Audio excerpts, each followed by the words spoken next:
Ahora sí creo que ya se escucha, ¿no? Creo que ya se escucha todo bien, ¿no? Es que una disculpa, pero pues el anterior video creo que no se estaba grabando y pues ya estaba muy encarregado, ya estaba platicando respecto de esta importancia de los derechos humanos y pues tristemente no revisé los comentarios hasta ahorita. Dejen, voy a tener el teléfono en la mano para ver los comentarios y todo, pero le voy a quitar el audio porque si no pues va a ser el bucle y pues es importante porque pues, perdónenme audiencia de haberlos dejado sin haber visto lo que sí, ya está escuchando, ya vi hasta los subtítulos y todo. Bueno, ahora bien, vamos a volver a retomar el tema, vamos a volverlo a iniciar. Y bueno, este video más que nada viene encaminado a platicarles respecto de los derechos humanos. Los derechos humanos son muy importantes y en nuestro primer punto vamos a hablar por qué los derechos humanos son esenciales para la dignidad humana y la convivencia social. Nosotros para que podamos ver qué importancia tienen los derechos humanos y por qué son tan esenciales, tenemos que hablar que estos derechos humanos, por el simple hecho de que nosotros seamos humanos, vamos a tener este marco en el cual vamos a ser sujetos de derechos. Pero no solamente hablemos de esa construcción antigua de los derechos humanos o del derecho, sino que ya hay que ir más ampliando este concepto, ya que por ejemplo tenemos seres sintientes en los cuales tienen que tener también protección del derecho. En esta protección del derecho vamos a tener lo que es nosotros que primero analizar qué derechos primordiales, qué derechos primigenios tenemos. Nosotros al hablar de derechos humanos vamos a tratar de hablar de los derechos humanos bases que tenemos. El primer derecho humano base que tenemos es la vida. Este derecho humano no se lo pueden coartar a nadie. El derecho humano a la libertad es el derecho humano más ahorita contesto, el derecho humano con segunda importancia que se tiene. Y por lo tanto nosotros podemos poner el ejemplo práctico en cuanto al derecho humano a la vida. Déjenme checar porque se movió la cámara. Ahí está. Ahí está ya. Ahí está, es que se movió la cámara. En cuanto a este derecho humano a la vida y a la libertad, podemos ver lo primordial que es. Nosotros podemos decir, mira, el derecho a la vida y el derecho a la libertad es tan top que nosotros podemos decir, como seres humanos no hay problema, nos queda claro.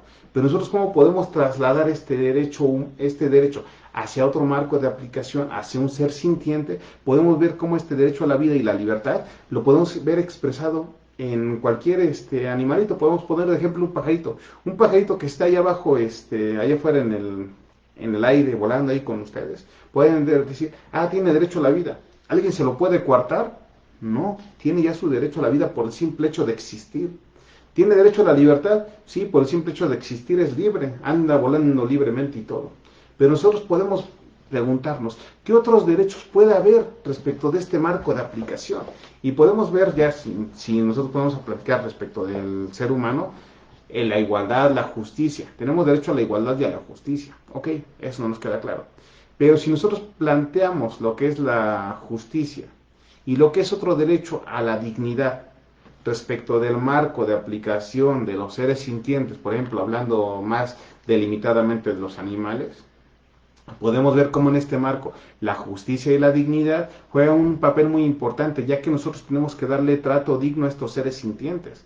¿Cuántas veces no hemos visto que tenemos que darle trato digno hacia una mascota? Y todos pueden decir, tengo que darle trato digno a un animalito, no lo puedo maltratar. Y por lo tanto ahí estamos viendo. Y el aspecto del derecho respecto del marco en los derechos humanos, o bueno, derechos universales, que sería el marco de la justicia, ya estos ya pueden acceder a que se hagan justicia. Nosotros plasmando un ejemplo práctico y platicando respecto de lo que se ha estado planteando, podemos ver que aquí en Hidalgo, la semana pasada crearon una ley de protección a los animales. y en la cual ya vemos que se va creando este marco de protección hacia los derechos de los seres sintientes. No nos estamos ya delimitando en un marco de aplicación del derecho solamente a decir el humano, sino que ya nos estamos yendo al matiz de la universalidad de protección del derecho, en el cual ya este derecho ya viene reglamentando y viene protegiendo a todos los seres que sienten. Y ya vamos viendo que este marco ya viene dándonos una amplitud del concepto de derecho. No se está quedando el derecho solamente en decir la palabra derecho humano, sino que ya estamos hablando de un derecho universal. Pero ya es un concepto que poco a poco va a ir evolucionando. Ahorita todavía podemos quedarnos, oye, es que el derecho humano es que, sí, derechos humanos, pero ¿cuándo vamos a empezar ya a evolucionar a derechos universales? Pero bueno, esto va a ser una reflexión final que vamos a ir planteando. Ahora bien, hay que hablar del impacto de los derechos humanos en la vida cotidiana y en la sociedad. Nosotros, para que podamos hablar de los derechos humanos en la vida cotidiana y en la sociedad, hay que preguntarnos primero, ¿qué derechos humanos tenemos en esta vida cotidiana y en este aspecto en nuestro comportamiento como sociedad? Nuestro principal derecho humano que podemos tener en cuanto a esta vida cotidiana o en cuanto a este comportamiento en sociedad, tenemos un derecho humano muy primordial, que es el derecho humano a la salud. ¿Cuántos de ustedes no tienen derecho humano a la salud? Todos tenemos derecho humano a la salud. Por el simple hecho de estar aquí en el país tenemos derecho humano a la salud. Nuestra misma constitución lo plasma. Y por lo tanto, si nosotros vamos a hablar de un homologante, de un tipo de derecho similar a podríamos hablar del derecho a la educación. Ustedes tienen derecho a la educación, ya lo han visto, ya inclusive hasta propuestas de campaña. Y vamos viendo que nosotros en esta vida cotidiana y en este desenvolvimiento en sociedad vamos encontrando el derecho humano a la educación y el derecho humano a la salud. También tenemos el derecho humano a un trato digno, en el cual este derecho humano al trato digno tenemos que proteger contra la explotación laboral y asegurar condiciones justas de trabajo. ¿De dónde vamos a veces retomar estas condiciones justas o qué se consideran condiciones justas? Pues derivado de la evolución que tengamos como sociedad. También podemos retomar postulados de la OIT, la Organización Internacional del Trabajo, que vienen siendo aplicativos a México, de los que ha suscrito y firmado México en términos de 133 constitucional. Pero bueno, también tenemos otro derecho humano muy importante en este desenvolvimiento que tenemos en la sociedad, que puede ser el derecho humano a la libertad de expresión. ¿Cuántas veces no hemos visto que nuestro derecho humano a la libertad de expresión tiene que verse reglamentado y tiene que verse plasmado en estos cuerpos normativos? ¿Cuántas veces nosotros no hemos visto que a veces nos tratan de vulnerar cómo nos expresamos? Y ahí es donde nosotros tenemos que hacer efectivo este derecho humano a la libertad de expresión. Tan es así que estamos aquí en esta charla que estamos realizando en este medio, mencionándoles cómo estamos expresándonos. Y nadie nos está coartando, a menos que Facebook nos tumbe la grabación, pero ya sería otra onda. Pero bueno, ahora bien, nosotros ya platicamos de derechos humanos, ya platicamos del derecho. Vamos a tratar de plasmarles lo que son mecanismos de protección de estos derechos humanos. Por lo tanto, nosotros al hablar de mecanismos de protección de estos derechos humanos, vamos a tratarlos de plasmar desde el punto de vista de derecho interno y desde el punto de vista de derecho externo. Nosotros, para que podamos plantar desde el punto de vista de derecho interno, vamos a hablar de nuestra primera circunstancia o acercamiento que tenemos para tratar de que se protejan estos derechos humanos, que sería la Comisión Nacional de Derechos Humanos, en la cual nosotros, como a veces nos acercamos para interponer una queja, estos van a emitir recomendaciones sobre esta violación de derechos humanos y vamos a verlo como un organismo autónomo, entre comillas, ya que está financiado por el Estado. Pero bueno, va a tratarnos de recibir estas quejas y va a tratar de emitir recomendaciones sobre estas violaciones. Van a decir ustedes, ¿y como para qué me sirve una recomendación? Ahorita les voy a explicar para qué sirve. Porque vamos a platicar del segundo mecanismo de protección de los derechos humanos, que sería nuestro juicio de amparo, en sus dos vertientes, ya sea el directo o el indirecto.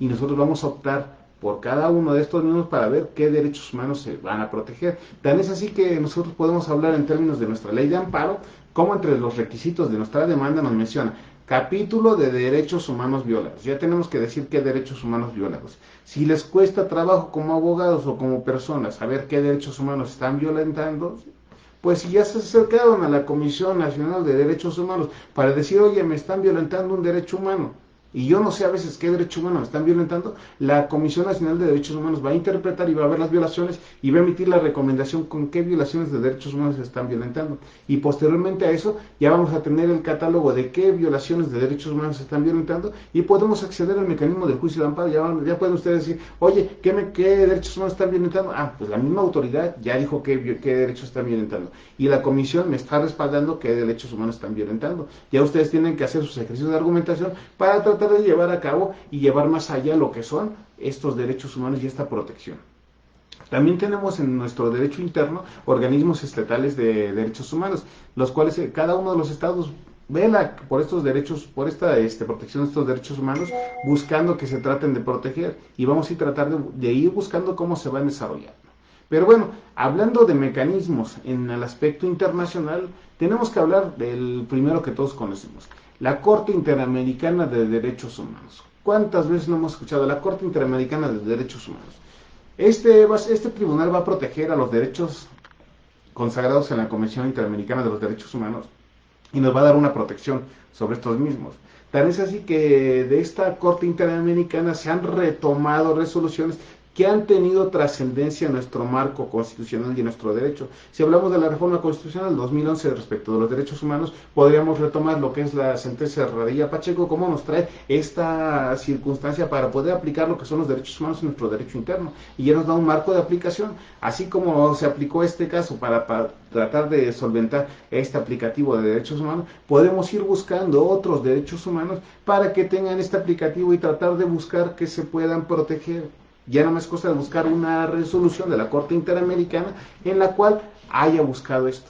Pero bueno, nosotros para poder hablar de esto, voy a explicarles más adelante cómo podemos nosotros trasladar estos criterios de la Interamericana y les voy a poner un ejemplo de la prisión preventiva oficiosa para poder traer estos derechos humanos hacia nuestro marco de derecho interno y tratar de solventar una violación a los derechos humanos y tratar de buscar que se haga cumplir. Hay que tener en cuenta otro mecanismo internacional que nos pueda apoyar. La Corte Penal Internacional. ¿Cuántas veces hemos escuchado la Corte Penal Internacional? Muchas veces. ¿De dónde vamos a sacarlo de la Corte Penal Internacional? Desde el Estatuto de Roma. Nosotros al hablar del Estatuto de Roma vamos a tener como si fuera un código penal internacional de delitos, en los cuales vamos a mencionar lo que es el genocidio, lo que son los crímenes de guerra y los crímenes de lesa humanidad. Nosotros, si podemos tratar de plasmar un ejemplo, podemos empezar a platicar respecto de lo que pasó en Jalisco, respecto de lo de las madres buscadoras y lo que pasó en el rancho, de los crímenes atroces que hubo. Esos crímenes atroces y toda esa documentación y todo ese parámetro que tienen con pruebas y con fotografías y con evidencias las madres buscadoras, pueden decir, oye, ya me puse a checar lo que dice el Estatuto de Roma. Ya me puse a checar lo que es la lesa humanidad.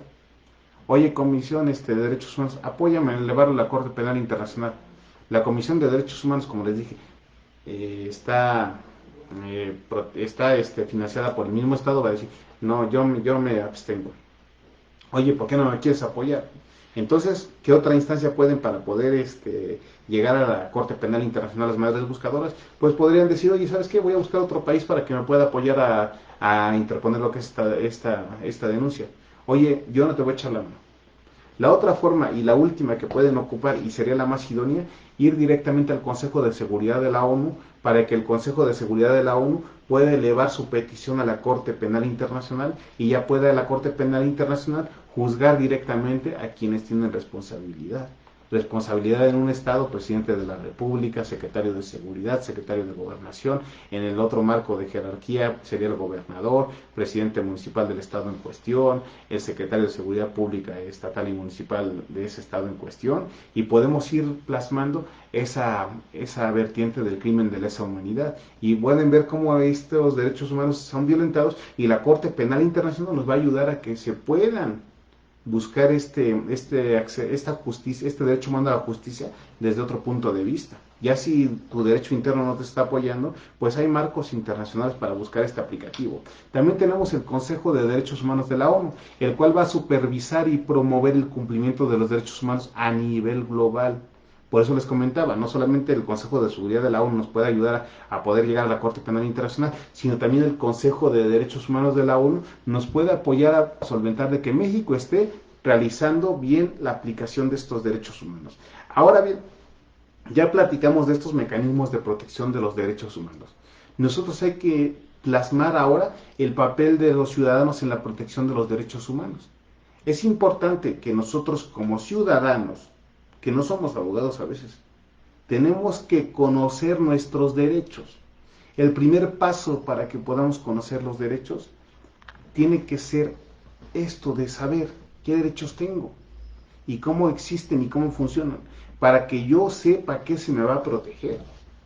Yo a veces les digo, para que nosotros podamos conocer qué derecho humano tenemos, simplemente háganse esta pregunta. ¿Tengo derecho a? Y ustedes ya pueden ir creando y en verdad si existe este marco aplicativo del derecho humano. La palabra del derecho es tan amplia, es tan maleable que nosotros podemos ir buscando la protección de todos los derechos. Hay que tener en cuenta que si nosotros como ciudadanos vemos que las autoridades abusan y nos quieren transgredir nuestros derechos humanos, podemos denunciar estos abusos ante la Comisión Nacional de Derechos Humanos o iniciar un amparo, o ya les mencioné los mecanismos a nivel internacional. Hay que también mencionarles que otra forma en la cual la ciudadanía puede estar revisando esto de los derechos humanos va a ser directamente esta participación activa. ¿Cuántas veces no hemos visto activismo? Y este activismo conlleva que más adelante busquemos que se protejan estos derechos humanos. Si no hubiera este activismo, no tendríamos protección hacia los seres sintientes en algunas regiones del país, hasta a los animales en términos de legislaciones que les marcan. Pero si nosotros no tuviéramos este activismo, no tendríamos la aplicación y la amplitud que se han dado de los derechos hacia las mujeres, hacia los menores. No tendríamos esa amplitud si no hubiera el activismo. El activismo es una participación importante por parte de los ciudadanos para que este derecho pueda buscarse y pueda plasmarse y pueda crecer más allá. Pero bueno, nosotros hay que tratar de plasmar y hay que ponernos esta idea. Estos desafíos que tiene en la actualidad la protección de los derechos humanos. O sea, y para nosotros poder hablar de desafíos, hay que plantearnos primero los obstáculos que vamos a tener. Uno de los obstáculos que tenemos nosotros al momento de buscar la protección de los derechos humanos va a ser la impunidad ante violaciones. ¿Cuántas veces no vemos que los derechos humanos quedan impunes estas violaciones? Ya lo hemos visto ahorita con muchos ejemplos que hemos plasmado. Y queda impunes.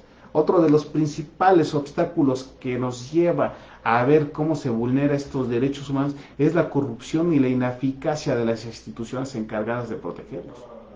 Como hemos visto anteriormente cuando se plasmó las violaciones a derechos humanos respecto de la imparcialidad en el sistema judicial, en la reforma al Poder Judicial, pudimos ver cómo al momento de que se emite la resolución, se la da vista a la Comisión Nacional de Derechos Humanos.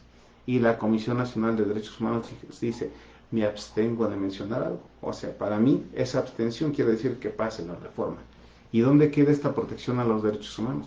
Podemos ver una ineficacia por parte de este organismo y aparte puedes derivar problemas de corrupción. Bueno, posibles problemas de corrupción en cuanto a la decisión directamente de los amparos que se pudieron ver en las sesiones, que muchos decían, es que fue corrupción, pero simplemente son suposiciones. Para poder hablar de la corrupción tendríamos que tener pruebas, y si no hay pruebas, pues no podemos hablar, pero de la ineficacia sí podemos mencionarlo, al tener esta abstención por parte de la Comisión de Derechos Humanos. Y vemos cómo se van dando estas violaciones. La criminalización de los defensores de los derechos humanos. ¿Cómo hemos visto a veces cómo quieren criminalizar a los defensores de los derechos humanos? Los quieren manejar como criminales. Oye, no puedes entrar a un lugar donde hubo un ilícito, madre buscadora, porque pues mira, yo soy la autoridad, yo soy quien tiene que revisar todo y pues tú no tienes por qué meterte. Oye, pero es que mi familia posiblemente está entre los restos que están ahí. Yo simplemente te digo que hay tantas personas muertas y hasta ahí, tú no puedes revisar más. Oye, pero no, hasta ahí se queda con la verdad arbitraria que llega a decir el Estado. Y ahí podemos ir nosotros viendo cómo se va dando. Hay que tener en cuenta que nosotros tenemos que tener medidas para poder superar estas deficiencias o estos obstáculos que les menciono, como el fortalecimiento de las instituciones de justicia esta transparencia. Parte de la reforma del Poder Judicial tiene esta vertiente de la transparencia y es lo que nos va a poder ayudar a que pueda crecer directamente este Poder Judicial. Pero hay muchos temas que pues la verdad ahorita no quiero hablar de eso porque tenemos que esperarnos a que entren en funciones para ver si está mal o está bien.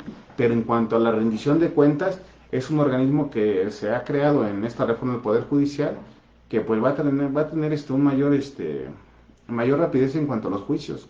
Esperamos a ver cómo funciona, pero pues todavía no podemos hablar mal o bien de esto porque todavía no se pone en práctica. La educación de derechos humanos desde la infancia. Nosotros tenemos que educar a las personas pequeñas desde pequeñitos, desde que están en la primaria. ¿Qué derechos humanos tienen? Porque luego a veces tratamos de confundir respecto de algunos derechos.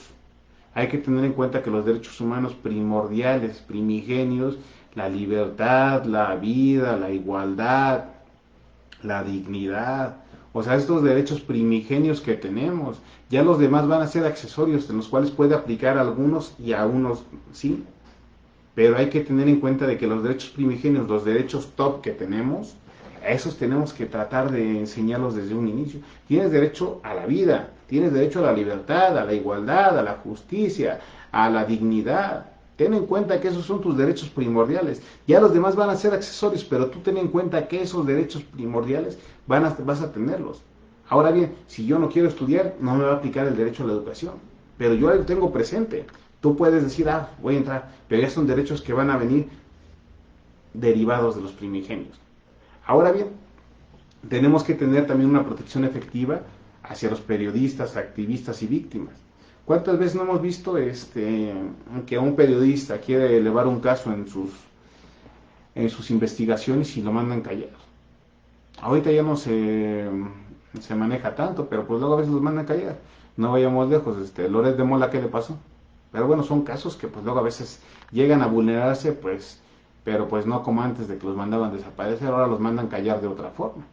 Pero bueno, hay que tratar de ir buscando esta protección y esta forma hacia los periodistas, activistas y víctimas, porque luego a veces las víctimas, si bien es cierto tenemos derechos en el artículo 21, pero pues no están a veces debidamente encuadrados o respetados. La participación ciudadana e internalización de denuncias.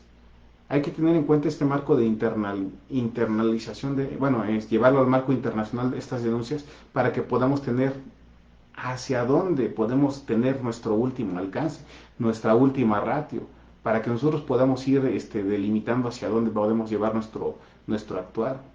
Hay que tener en cuenta, y bueno, como se los menciona, ¿cómo yo puedo traer una resolución de la Corte Interamericana o a mi derecho interno? Hay que tener en cuenta lo siguiente. Hay una jurisprudencia con rubro 20, 27, 49, 5, repito, 20, 27, 49, 5, que al rubro dice, jurisprudencias de la Suprema Corte de Justicia de la Nación, los tribunales colegiados de circuito y los demás órganos jurisdiccionales sujetos a observarla, no pueden desatenderla, aun cuando estimen que fue indebidamente compilada y por lo tanto apartarse de su aplicación. Esto quiere decir en palabras, en resumen, que la jurisprudencia que emite la Suprema Corte se tiene que aplicar sí o sí. No hay de otra. Ya si nosotros platicamos de que se tiene que aplicar la jurisprudencia de la Corte sí o sí, ya tenemos, todo lo que diga la jurisprudencia tiene que aplicarse y tienen que velar los jueces por este marco, ¿no? Ahora bien, tenemos que ver la siguiente jurisprudencia, que es la de 2062, 2006, 22.5. La 2006, 22.5, que nos menciona lo siguiente. La jurisprudencia emitida por la Corte Interamericana de Derechos Humanos es vinculante para los jueces mexicanos siempre que sea más favorable para la persona. La jurisprudencia emitida por la Corte Interamericana de Derechos Humanos va a ser aplicable a nuestro marco. ¿Por qué? Porque esta tesis no lo menciona. y como lo platicamos anteriormente, esta jurisprudencia nos remite a que la jurisprudencia sea obligatoria, y si la jurisprudencia es obligatoria, pues tenemos esa aplicación en la cual nosotros tenemos que ir viendo qué tiene que aplicar en términos lo más favorable a la persona. Podemos trasladando en términos del artículo primero constitucional, principio por persona, ¿cuántos no lo han escuchado? Y nosotros podemos retomar de estas resoluciones de la Corte en términos del primero y en términos del 133 constitucional, que los tratados internacionales y la Constitución van a estar a la par toda vez de que pues sean ratificados por México y por el Congreso y con autorización del Congreso de la Unión. Si nosotros nos vamos a analizar que la prisión preventiva oficiosa en la reforma del 19 constitucional del 31 de diciembre del año pasado, pues podemos ir adecuando de que, pues oye, ya anteriormente, yo que me acuerde, dicen algunos, ya se había declarado inconvencional por parte de la Corte, ¿no? Porque transgrede derechos humanos, derecho humano a la presunción de inocencia y directamente al acceso a la justicia. Y por lo tanto nosotros empezamos a ver que en la sentencia que emitió la Interamericana relativo al caso Daniel García Rodríguez y Reyes Alpizar Ortiz, conlleva este marco en el cual mencionaron de la prisión preventiva oficiosa, estaba transgrediendo derechos humanos, y por lo tanto si nosotros lo relacionamos con que es una resolución emitida por la Corte Interamericana en términos de la jurisprudencia con registro 20.06.22.5, sería aplicable, y en términos de la jurisprudencia 20.27.49.5 sería esta resolución aplicable a nuestro caso en concreto, que sería directamente a analizar lo que son la prisión preventiva oficiosa como inconvencional porque transgrede derechos humanos. Y tan es así que pues esta recomendación que emitió la Interamericana, esta resolución de Reyes Alpizar, pues tenemos que acatarla sí o sí, y no podemos decir es que es un nuevo texto. Si es un nuevo texto, pero simplemente no estás variando la naturaleza o la génesis de ese asunto. Bueno, pero ya para no hacer más largo este show y para no entretenerlos más, hay que manejar una conclusión en la cual nosotros podemos hablar en este final de video que cada persona tiene la responsabilidad ética y legal de respetar y promover los derechos humanos.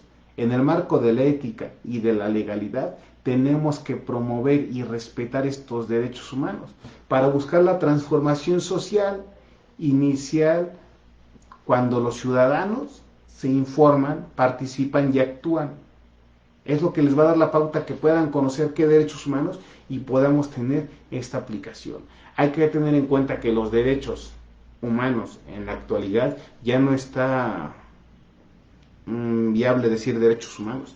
Tendríamos que llamarle derechos universales, ya que no solamente está aplicando a lo humano la protección del derecho, sino que está yendo más allá, a los seres sintientes, y por lo tanto hablar de la libertad, la vida, la justicia y la dignidad son derechos que el animalito que está en la calle los tiene, y por lo tanto no se los podemos vulnerar. Y ya podemos ver que el derecho es un marco universal, serían derechos universales ya en la actualidad. Se los dejo a manera de reflexión para que lo puedan analizar, que ya nosotros podemos partir de la palabra derechos humanos a manejar la palabra derechos universales y darle otro parámetro para que ya tenga la aplicación del derecho más amplio. Pero bueno, hasta aquí llega mi video. Yo pues me despido ahora de ustedes. Una disculpa porque estaba silenciado el video, es que traté de poner el micrófono de la computadora, no el de una cámara web que conecté, pero bueno, me despido, espero estar más en contacto con ustedes próximamente y cuídense mucho, ahí estamos al pendiente. Saludos a todos y nos vemos.